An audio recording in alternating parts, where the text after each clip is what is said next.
సర్వశక్తుడైన యేసుక్రీస్తు ప్రశస్త నామములో మీకు అందరికీ శుభాభివందనాలు తెలియపరుస్తున్నాను. అందరూ బాగున్నారు కదండి. మీరందరూ ప్రార్థనలోను, సహవాసంలోను, వాక్యములోను, జ్ఞానంలోను వర్ధిల్లుతున్నారని నేను నమ్ముతున్నాను. ప్రియుడాను ఆత్మలో వర్ధిల్లుచున్న ప్రకారము నువ్వు అన్ని విషయాల్లో వర్ధిల్లుచు సౌఖ్యంగా ఉండాలని కోరుతున్నాను అన్నాడు యోహాను గాయకుత్రాన్ని రాస్తూ. నేను కూడా ఒక దైవజనుడిగా మీరు వర్ధిల్లాలని, మీరు వాక్యంలోను జ్ఞానంలోను వర్ధిల్లాలని మనసారా కోరుకుంటున్నాను. అనుదినం మీకోసం ప్రార్థన చేస్తున్నాను. మీరు ఎవరైతే ప్రార్థన విన్నపాలు మాకు తెలియజేస్తున్నారో ఆ ప్రార్థన విన్నపాలని ప్రభువుని ఎత్తిపడుతూ మీరు దీవించబడాలి, మీ బిడ్డలు దీవించబడాలి మనసారా కోరుకుంటున్నాను. కాబట్టి ఈ ప్రత్యేకమైన సమయంలో ఒక వాగ్దానం మనం ధ్యానం చేద్దాం. యెహెజ్కేలు గ్రంథము 12వ అధ్యాయము 28వ వచనం. ఇక నువ్వు ఆలస్యం చేయక నేను చెప్పిన మాటలన్నీ జరుగును. ఆలస్యం చేయకుండా నేను చెప్పిన మాటలన్నీ మీ జీవితంలో జరుగుతాయి. యెహెజ్కేలు ద్వారా ఈ వాగ్దానాన్ని దేవుడు మనకు అనుభవిస్తుంది. కొన్ని సందర్భాలు నీ జీవితంలో దేవుని వాగ్దానాలు నా జీవితంలో జరగట్లేదు. దేవుడు ఎన్నో వాగ్దానాలు నా జీవితంలో చేశాడు, ఎన్నో మాటలు, ఎన్నో వాక్యాలను పొందుకున్నాను, నా జీవితంలో ఇంకా జరగట్లేదు, ఇంకా దేవుడు నన్ను దీవించట్లేదు, ఇంకా దేవుడిని ఆశీర్వదించట్లేదు, మా ఆర్థికపరమైన పరిస్థితులు ఇంకా మెరుగుపరచబట్టలేదు, ఇంకా దేవుడు నాకు గర్భఫలాన్ని ఇవ్వలేదు, దేవుడు నాకు ఇంకా వివాహాన్ని జరిగించలేదు అనేటువంటి ఒకలాంటి డిసప్పాయింట్మెంట్తో ఉన్నావా? దేవుడు ఈరోజు నీతోనే మాట్లాడుతున్నాడు. ఆలస్యం చేయకుండా నేను చెప్పినవన్నీ నీ జీవితంలో నెరవేరుస్తాను అని దేవుడు వాగ్దానం చేస్తున్నాడు. అవునండి, మన దేవుని యొక్క వాగ్దానాలు కొన్ని సందర్భాలు లేట్ అవ్వచ్చేమో, కానీ ఎప్పుడు కూడా దేవుడు అలక్ష్యం చేయడు. ఆలస్యమైతే అవ్వచ్చు కానీ అలక్ష్యం మాత్రం చేయడు. దేవుడు తగిన కాలం ముందు నేర్చిస్తాడు. ఈరోజు ఈ వాగ్దానాన్ని తుతనించుకొని అబ్రహాము జీవితంలో దేవుడు వాగ్దానము 20 సంవత్సరాలు పట్టింది. అదేవిధంగా నోవహు జీవితంలో వాగ్దానాలు ఆయన ఈ యొక్క జలప్రాణిని రప్పిస్తానని దేవుడు చెప్పాడు. 120 సంవత్సరాల వరకు ఆయన జలప్రాణిని రప్పించలా. ఆలోచన చేయండి. దేవునికి ఒక సమయం ఉంటుంది. మన సమయం వేరు, దేవుని సమయం వేరు. నీ జీవితంలో తగిన కాలమందు ఆలస్యం చేయకుండా దేవుడు తన మాటలన్నీ, తన వాగ్దానం నీ జీవితం నెరవేర్చాలని నువ్వేం చేయాలి? నేను 3 విషయాలు చెప్తాను. ఒకటి, ఆయన మాటలందు విశ్వాసం ఉంచాలి. రోమపత్రిక 4:20 ఆయన మాటలందు మన విశ్వాసం ఉంచాలి. నమ్ముటి నీ వల్ల అయితే నమ్మవానికి సమస్తం కూడా సాధ్యమే. యేసు ప్రభు వారు నమ్ముటి నీ వల్ల అయితే నమ్మవానికి సమస్తం కూడా సాధ్యమే అని ప్రభు మాట్లాడుతూ వచ్చాడు. అవును, నువ్వు నమ్మితే దేవుని మహిమను చూస్తావు. రక్తస్రావం స్త్రీతో దేవుడు చెప్పిన మాట ఇదే. అమ్మ, నీ విశ్వాసాన్ని స్వస్థపరిచింది.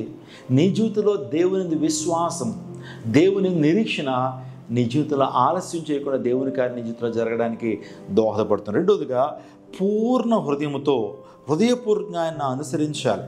2 దినవృత్తాంతముల గ్రంథం 6:14 ఎప్పుడైతే పూర్ణ మనసుతో, పూర్ణ వివేకంతో ఆయన అనుసరిస్తామో, ఆయన ఆజ్ఞకు లోబడి నడుస్తామో, ఆయన కట్టడలను అనుసరించి నడుస్తామో, ఆయన వాక్యాన్ని అనుసరించి నడుస్తామో, మన జీవితాల్లో ఆలస్యం చేయకుండా ఆయన చెప్పిన మాటలన్నీ మన జీవితం నెరవేర్చబడతాయి.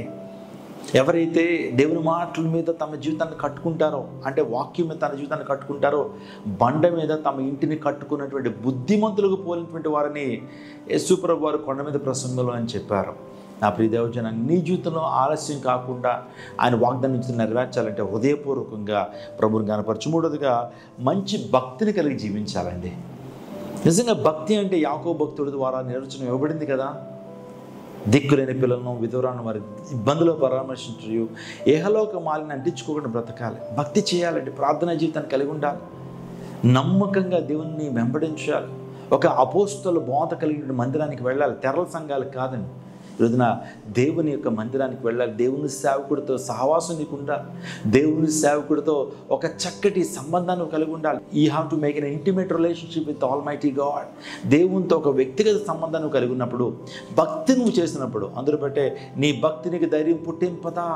అవును, మన భక్తి మనకు ధైర్యం పుట్టిస్తుంది. మన భక్తి మన జీవితాల్లో కార్యం జరిగిస్తుంది. సంతుష్టి సహితమైన దైవభక్తి గొప్ప లాభసాధకం అన్నాడు. కాబట్టి భక్తి మనకు లాభాన్ని చేకూర్చి పెడుతుంది. కాబట్టి దేవుడు ఈ వాగ్దానం మీ జీవితం నెరవేర్చి మీరు ఈ విధంగా జీవించండి. దేవుని హృదయపూర్వకంగా ఆరాధించండి. ఆయన కట్టలను అనుసరించి నడవండి. భక్తిని ప్రదర్శించండి, భక్తిని కనుపరచండి. దేవుడు మీ జీవితాల్లో ఆయన వాగ్దానాన్ని ఖచ్చితంగా నెరవేరుస్తాడు. నా జీవితంలో అనేక వాగ్దానాలు దేవుడు నెరవేర్చాడండి. నిజంగా ప్రభు 1 కాదు 2 కానీ అనేక 100 వాగ్దానాలు నా జీవితం నెరవేర్చాడు. వాడుకుంటానని చెప్పాడు, వాడుకుంటున్నాడు. దీవిస్తానని చెప్పాడు, దీవించాడు. నువ్వు ఎక్కడ అడుగు పెడితే, ఎవరి కోసం ప్రార్థన చేస్తావో వారు దీవించబడతారని చెప్పారు, దీవించబడుతున్నారు. ఏ ఇంట్లోకి అయితే అడుగు పెడతావో వారు దీవించబడతారని ప్రభు చెప్పాడు. ప్రజలను దేవుడు దీవిస్తున్నాడు. ఈ పరిచర్ను అతి కొద్ది కాలంలోనే వేల మంది ప్రతి ఆదివారం వచ్చి దేవుని నామాన్ని మహింపరుస్తున్నారు. నిజంగా దేవుని కార్యాలు బహుబలంగా జరుగుతున్నాయి. కాబట్టి మిమ్మల్ని కూడా దేవుడు దీవించి ఆశీర్వదించునుగాక. ఆమేన్. సకల ఆశీర్వాదములకు కారణమవుతున్న మా ప్రభువా, ఈ యొక్క ఉదయకాల సమయంలో మీరు ఇచ్చిన వాగ్దానాన్ని బట్టి నీకు స్తోత్రాలు తండ్రి.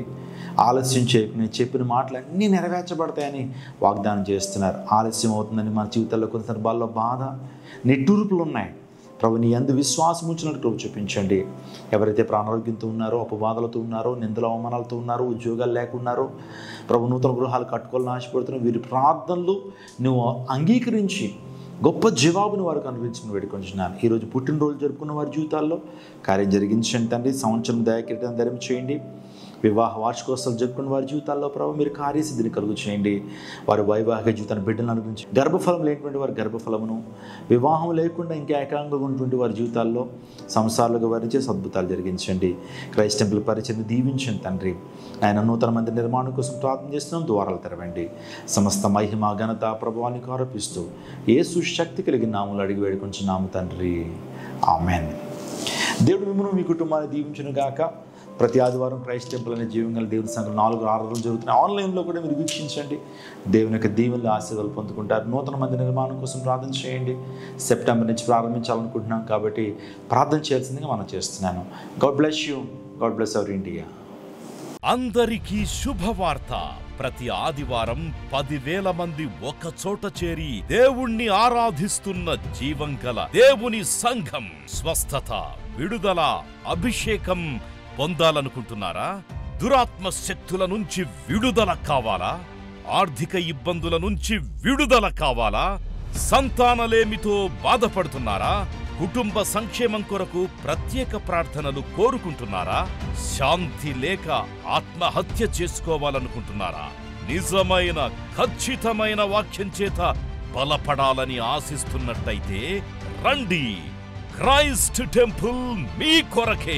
ప్రతి ఆదివారం 4 ఆరాధనలు జరుగుతున్నాయి. మొదటి ఆరాధన ఉదయం 6 గంటలకు, రెండవ ఆరాధన ఉదయం 8 గంటలకు, మూడవ ఆరాధన ఉదయం 10 గంటలకు, నాల్గవ ఆరాధన సాయంత్రం 6:30 జరుగును. స్థలం Christ temple, Mary Stella indoor stadium, Pantakaluva road, NTR circle, Vijayawada. ముఖ్య ప్రసంగికులు ప్రపంచవ్యాప్తంగా వాక్యమునందించి కోట్లాది మందికి దీవెనకరముగా ఉన్న మన దైవజనులు రెవరెండ్ డాక్టర్ పాల్ ఇమాన్యుయల్ గారు మరియు నిస్సీ పాల్ గారు శక్తివంతమైన సందేశాలను అందించి ప్రతి ఒక్కరి కొరకు ప్రత్యేక ప్రార్థనలు చేయుదురు. హృదయాలను హత్తుకునే అద్భుతమైన స్తుతి ఆరాధన సాక్ష్యాలు, ప్రతి విశ్వాసిపై ప్రత్యేక శ్రద్ధ, గృహ దర్శనాలు, ఇంకా మరెన్నో.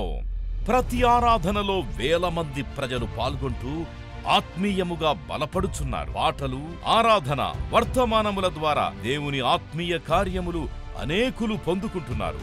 విజయవాడ చుట్టుపక్కల ప్రాంతాల నుంచే కాక 100 కిలోమీటర్ల దూరం నుంచి ప్రజలు వచ్చి ఆత్మీయ మేలులు పొందుచున్నారు.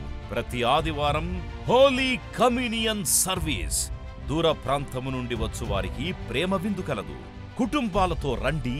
దేవుడిచ్చే గొప్ప రక్షణ, స్వస్థత, అభిషేకాన్ని పొందుకొనండి. రండి, మీ దుఃఖము నాట్యముగా మార్చబడును. మరిన్ని వివరాలకు సంప్రదించండి 88 6276 777.